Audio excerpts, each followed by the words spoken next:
March 13th, 1997. Everyone was out under the night sky to get a glimpse of the Hale-Bopp Comet, which was passing over. But there was something else passing over the sky that night as well. It was awesome and amazing. It originally started out as the 6 points of light in a mile-wide span. I grabbed the camera and I got outside. By the time I focused the camera, 3 had disappeared, and I caught the 3 above the city like a giant triangle. What Dr. Lynn Katai and thousands of others saw that night would become known as the Phoenix Lights, one of the most famous and well-documented UFO sightings ever. The footage does not do it justice, okay? In the footage, they're much smaller, they're white. I call them an orb because the light did not extend outside the edge, and the color within each orb was a uniform amber color throughout. It didn't glare at all. These are very mesmerizing, very soothing, and as I was watching these, I have to admit that it seemed that there was an intelligence looking back at me. While Dr. Katai saw lights moving in formation, others throughout the state reported seeing something even more otherworldly. This very large delta-shaped craft flew 200-mile course and was witnessed by hundreds, if not thousands, of people. Filmmaker James Fox traveled to Phoenix and interviewed dozens of eyewitnesses for a documentary featuring the Phoenix Lights.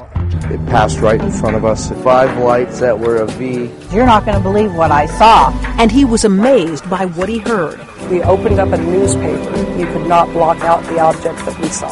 And these are very unambiguous, up-close sighting of a craft. Not lights, not flares.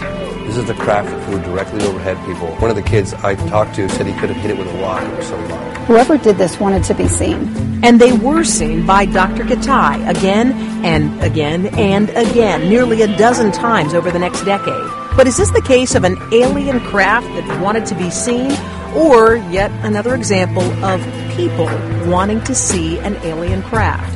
When it's pitch black, how would you possibly know if there's a structure there or not, versus one that's just in your mind? The curious thing about the people in the Phoenix Lights who saw an actual craft of some kind moving is that other eyewitnesses in the same area didn't see that. They only saw the lights. Some people filled in the gaps between the lights in their minds and thought they saw something that wasn't actually there. After the initial mass sighting in 1997, everyone wanted to get to the bottom of those mysterious lights. Everyone, it seemed, except the authorities. For months, there was no investigation. There was no explanation. They just blew it off.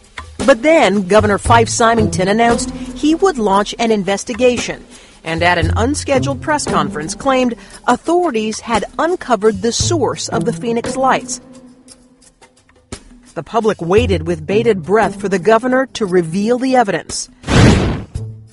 Okay, it turns out the investigation was really just the governor's idea of a joke. And the evidence, that's just his aide, dressed up as an alien. This almost hysterical environment that was building. I just decided that this is a great opportunity to go add some levity to the situation. Who says you can't trust the government? It really offended many, many, many people. And Arizonans still did not have an explanation to the lights until... About a month later, the flare theory emerged. The military revealed that on March 13th, a National Guard unit had been undergoing a training mission that involved the dropping of flares. And when people saw these brilliant flares apparently suspended in midair, and they filmed it, they, jumped to the conclusion that these were UFOs. But try telling one of the eyewitnesses that all they saw were military flares. That's not what we witnessed or documented. I mean, flares cannot keep information. They drift with the wind, they float haphazardly, they have huge smoke trails that are illuminated by the flare itself. I'm not saying it's an alien spacecraft, but don't tell me it was a military flare, because that's an insult to everybody. Speaking of insulting eyewitnesses, it turns out that the governor may not be as skeptical as he appeared at that press conference. I met with Governor Fife Symington, and he said, you know what? I saw that thing too. Wait, he what? It clearly had a shape to it, and a big shape, and it was a constant shape. And you can't control flares that way. There's just no way they were flares. So the ex-governor, who was also an ex-Air Force pilot, saw the craft that night in Phoenix, just like all the other eyewitnesses. But does his pedigree carry any clout with the skeptics?